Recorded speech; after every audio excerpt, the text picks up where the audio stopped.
Raiders, welcome to the channel. Hope you guys are having a fantastic day. I am currently on the test server, guys, and we're gonna have a look at Princess Garog. Can we finally banish that name and call the champion by the former name, King Garog?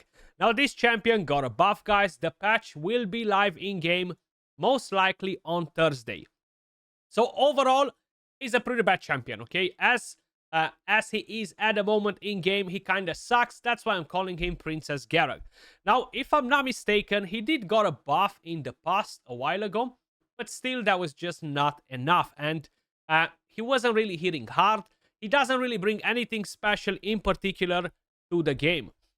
Even after the changes, he won't be bringing anything special in particular, but we are hoping that he will actually do some damage, right? That's the whole idea. With A1, attacks an enemy 2 times, has a chance to place a stun. And the multipliers were increased on this skill. With the A2, attacks 1 enemy 4 times, the multipliers have been increased. Each hit will ignore 20% of the target's defense, and each critical hit will have a 50% chance to decrease the cooldown of the A3. With the A3, AoE attack, you will ignore 20% of the target's defense just to start with. Then we'll ignore further 5% of the defense for each buff on the champion. The more buffs, the better. So we're going to try to use him in a team where we're actually going to be able to add a lot of buffs on him, right? The passive increases the champion's speed, stacking up to 30, crit damage by 7, stacking up to 35 for each enemy this champion kills, and will not reset if the champion dies, okay?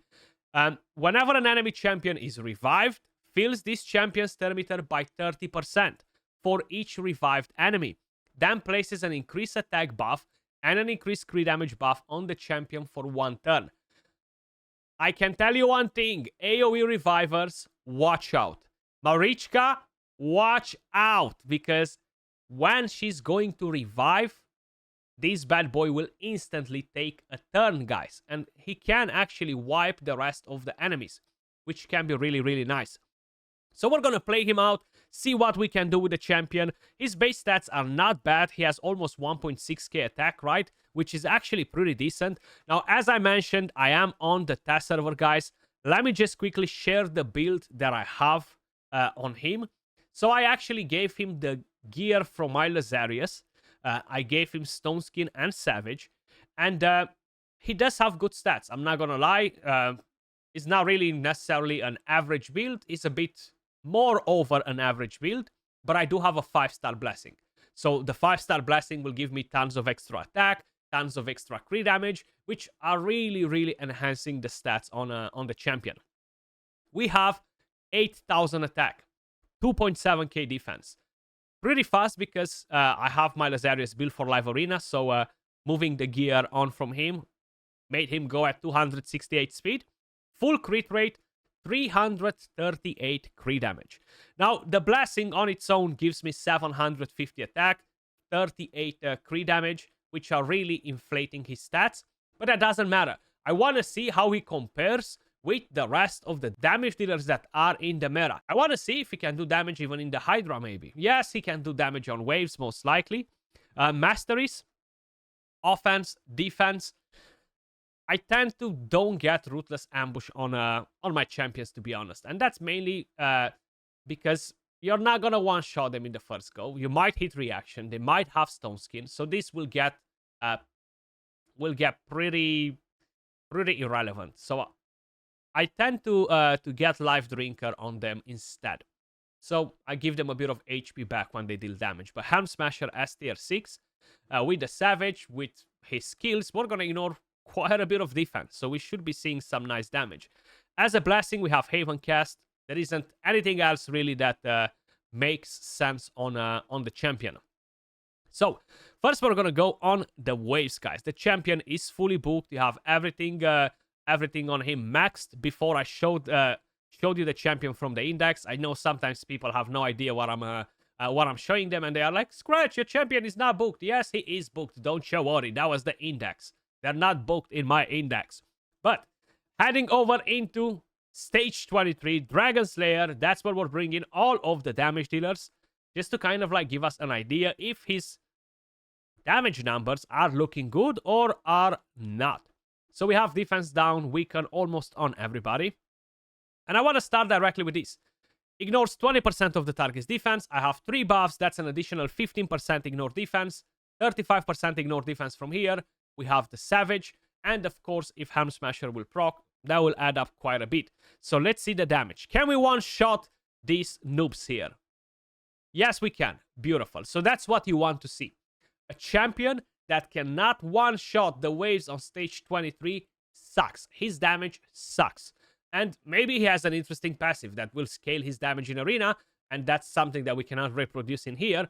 But if they're not getting one shot, that's really weak sauce, guys, okay? Especially with defense down and weaken. I do want to try him on a stage 10 hard mode as well, just to kind of like see how he performs there. So right here, we're going to go with the A2. No increase attack, no defense down or weaken on the enemies. But we're going to ignore 20% of the target's defense. And with each critical hit, we will have a 50% chance to decrease the cooldown of the A3. So let's see. 1, 2, 3.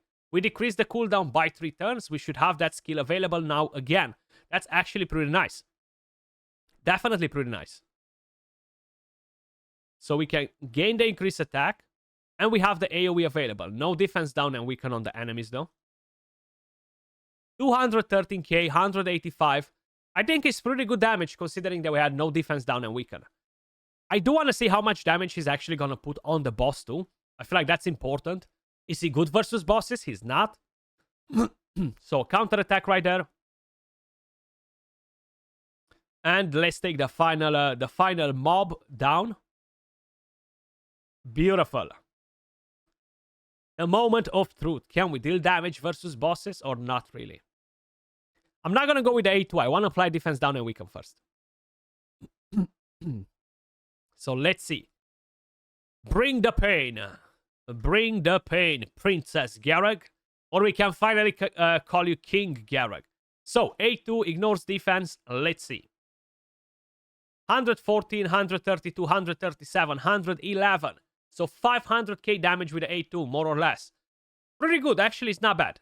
Definitely not bad. Curious in Hydra if he's like all of those weird damage dealers that have crazy good multipliers, and then you take them to Hydra and they deal no damage for whatever reason.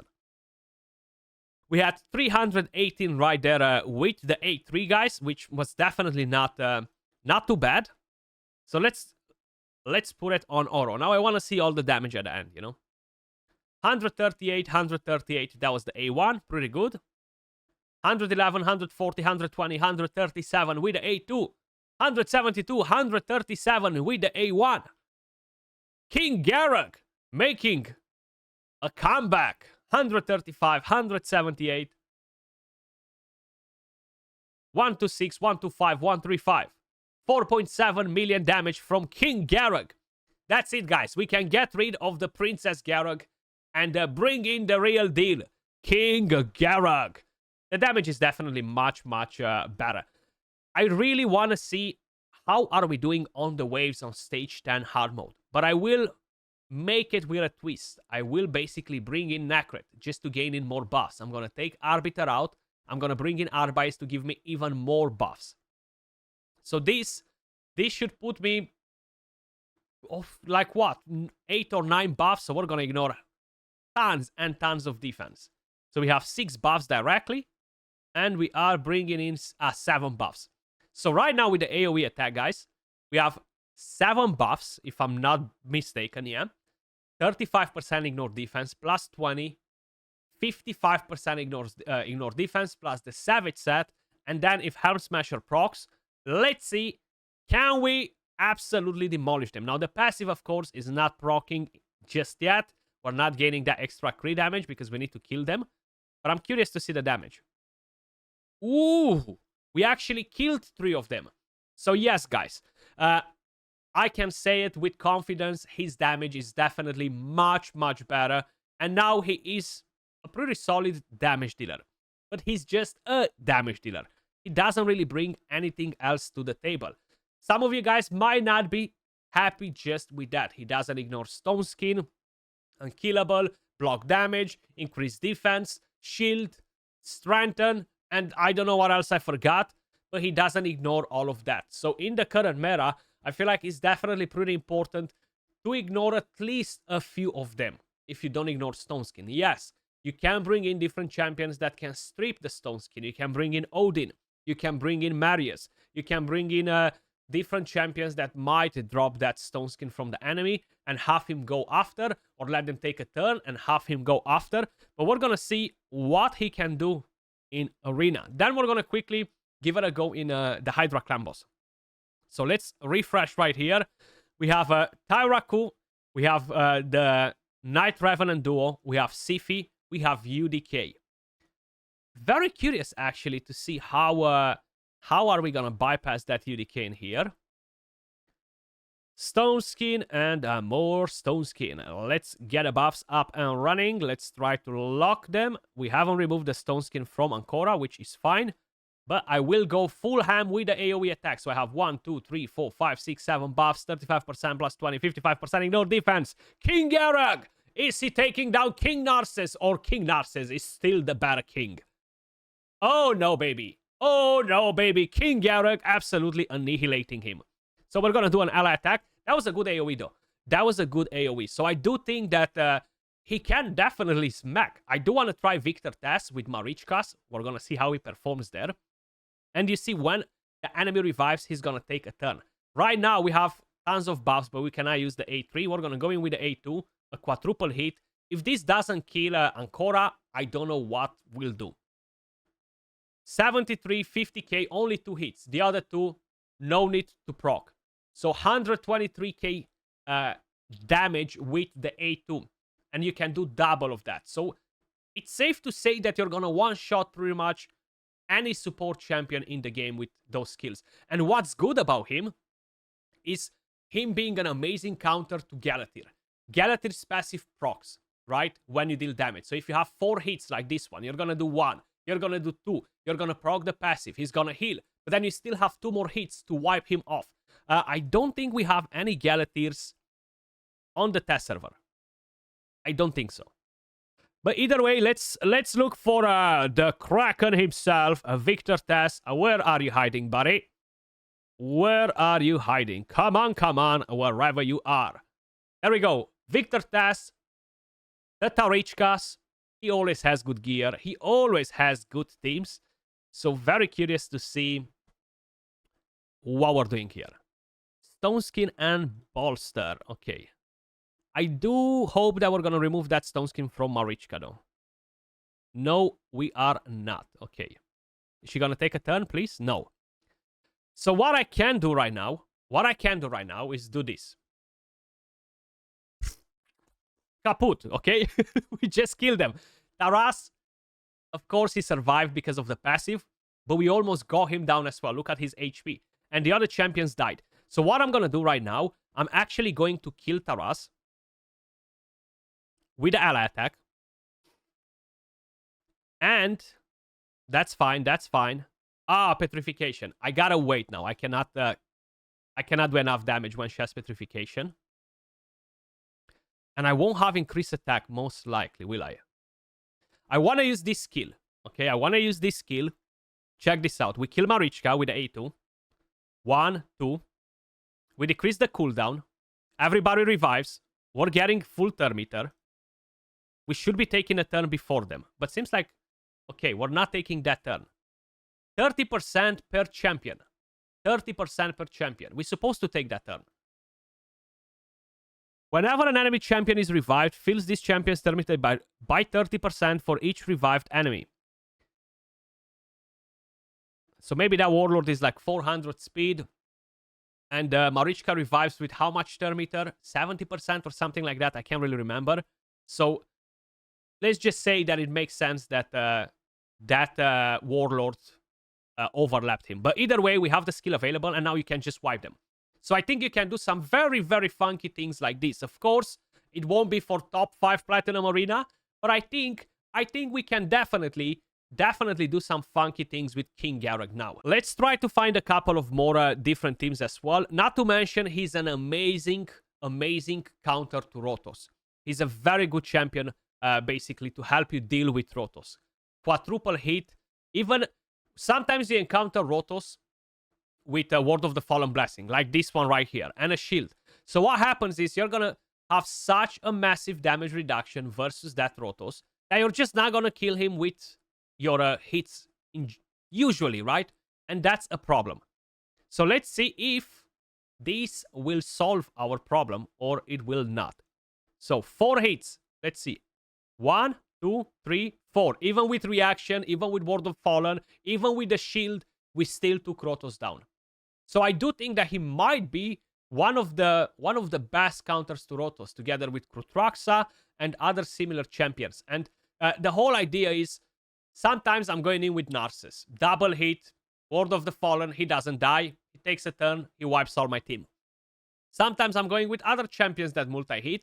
Guess what? Rotos still doesn't want to die. And that's because Word of the Fallen interacts in such a busted way with Shield and just in general with Rotos that it makes him almost unstoppable, depending on what champion you're using to take him down with the very first few hits, you know?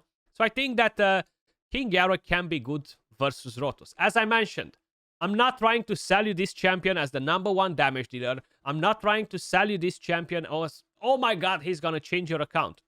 He's not gonna change your account. He is just a damage dealer. He doesn't do anything else. No debuffs, nothing interesting, but damage. So if you are looking for a champion that will basically give you some damage, you can now use the champion. So when you summon him early on, mid-game, etc., you're not going to be as disappointed as you used to be in the past. Let me just put it like that, basically, right? I do want to try that Marichka Taras again from Victor Tess. I want to see if we remove that stone skin, how is it going to play out? Or just different Marichkas, basically, right? If we have any. So let's see. Any Marichka lovers right here, guys? Anyone? And I mean anyone at all except Victor Tess. So Jayco has this team. I do want to give it a go versus this one. He has very tanky champions usually. So that's a good example. Our gear kind of matches in terms of what we have on the champions, right? Hopefully we're not going to weak hit versus that freaking Armans. Of course, as usual, always weak hit. Always. But let's see if we can take them down without increased attack. Most likely we are going to hit reaction. Yeah. Reaction on Narcissus. Not the best thing. Not the best thing. Let's do an ally attack on Armans. Whew, he almost died. Okay, counterattack is not really going to do nothing. We can actually do this. Hopefully we lock the monkey. I do have the increased attack right now and the increased crit damage, and that's from his passive. So right now we can use the AoE. Let's see. We don't ignore Stone Skin, Strengthen, or Shield. But still enough damage to take Ancora, Narcissus, and the monkey down. So 100% they buffed his multipliers actually well, and he can do damage now. So I'm actually pleased with the multipliers buff. But is he really worth building for your account, considering that we have another 100 nukers in the game? I do think that he is most likely going to rank top 30 best nukers overall in the game. I'm really convinced about that, at least for Arena, right? Not for Hydra and stuff. So I guess only the time will tell. Then can we find Mr. Victor Tess one more time? I want to see the Tarichkas and the revive. There we go. So Marichka revives with 75% term meter, not 70. Okay, so that, yeah, we're gonna get 30% term meter, but we have 260 speed. Warlord is gonna get 75% term meter, but he's gonna have 400 speed, more or less. So it does make sense that he will cut on us. Yeah, especially if we don't have increased speed or anything like that. Good to know. But I wanna try this team till we remove the stone skin from Marichka, so I can just instantly nuke first and see what's gonna be the outcome. Remove it. Beautiful. Beautiful. Okay. Time to see the big nuke. Time to see the big nuke once again. That's nice, though. That's nice. Come on. That's nice. So we had two revives. Two revives. He gained 60% turn meter, so he's about to take a turn in a second. That Taras is not dead just yet, but that's fine. Now we do have an ally attack from Necrit if I want to use that. And I could potentially use it on Taras right there. Enough damage to kill him. Beautiful. Oh, Petrification, Polymorph. Beautiful. Exactly what you want to see. Then A2, we're going to go on a Warlord. Let's see. One hit should kill him, though. Yeah. So you only get to decrease the cooldown by one turn. And it's a 50% chance. Because we only really managed to put in one hit before we kill him. So if we are going to take another turn right now, A1 only. 32k stun, 42k. That stun is dangerous. Can get you polymorphed. King Garog. I think he can definitely smack in arena now. But is that enough for you? And let's get a resistance aura, because that might be better. So we have pretty much everything in terms of buffs, debuffs, and everything else that we need. We have some protection on some of the champions, if I am not mistaken. So defense down and weaken. King Garog going in with 182, 166k with a basic skill. More than Taras, actually, with a basic skill. Interesting. And Taras, is he ready for the nuke? Let's just say he's ready for the nuke. Beautiful. Are we ready for the nuke? Let's just say we are ready for the nuke as well. So we have 3.6 million. 4.7. 1 million plus damage on non-decapitated heads. At 300k, it doesn't actually look bad. Not many champions really do more with their AoEs, but we're going to see once they're decapitated. Because that's when it really, really matters. So let's buff more.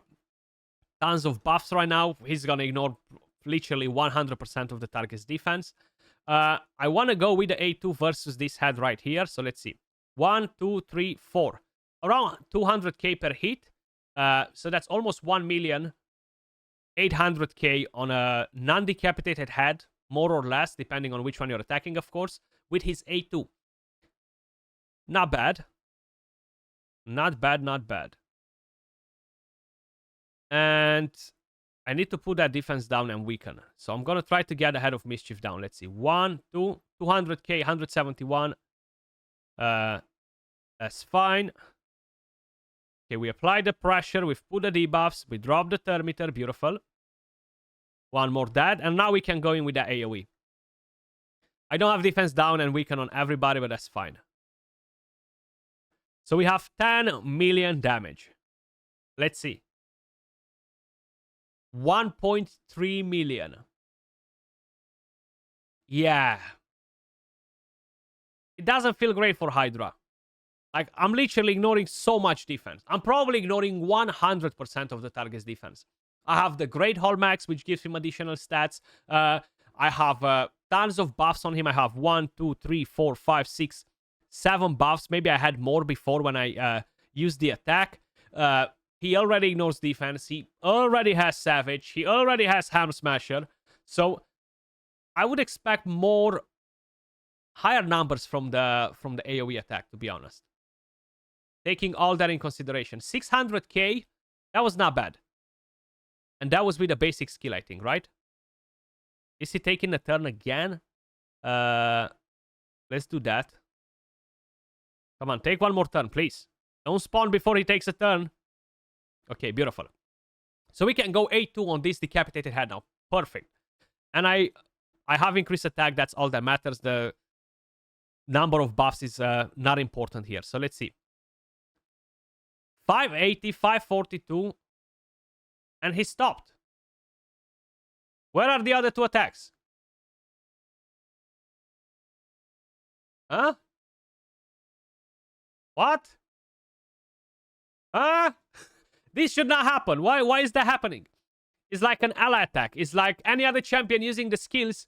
Once you break the HP, you're still gonna do damage on top of it. So this must be a bug. If Tranda can do damage on top of the HP, why he can't do it? This poor little fella. Why? Why? That's definitely a bug. It must be a bug. There's no way in hell that was intended, because all of the champions need to be adjusted then, not just this bad boy. That was very strange, though. Very strange. But I want to see it again, even with the A1. Is he doing the same or he's not? We're going to attack that head right here. Okay, A1, and let's see. One hit, 672. Second hit, 772. So it seems like only his A2 has that issue. The A1 is still doing is over damaging the head, basically. Sorry. But the A2 is not, which is very, very weird. So it must be some bug. It must be some bug, that one, for sure. Oh, look at that. 3 heads with a buff on. Beautiful. And guess what? We might get even the 4th one. We might even get a 4th one with a buff on in a second. AoE again, 1.3 million. So the AoE is not great. The A2 hits better. The A1, pretty good. The A2 is bugged in Hydra. It does do a lot of damage in Arena now, which is good. But he doesn't ignore any of the important buffs. So, is he worth building? I'm 50-50, man. You know, like, yes, you can use him. You can get damage. You can get damage from a lot of other champions. But he doesn't really do anything special. So, let me know in the comments down below. Do you think it's worth building now? His damage is much, much better. Hands down, I'm not going to call him Princess Garog anymore. He deserves his title now of Garog. We leave the kings for kings, right? But either way, that was all for the video. As usual, appreciate all of you guys watching. Let me know your thoughts in the comments down below. If you enjoyed the content, smash a like, subscribe to the channel because it's free. Appreciate all of you guys watching, and I'll catch you all in the next one. Peace.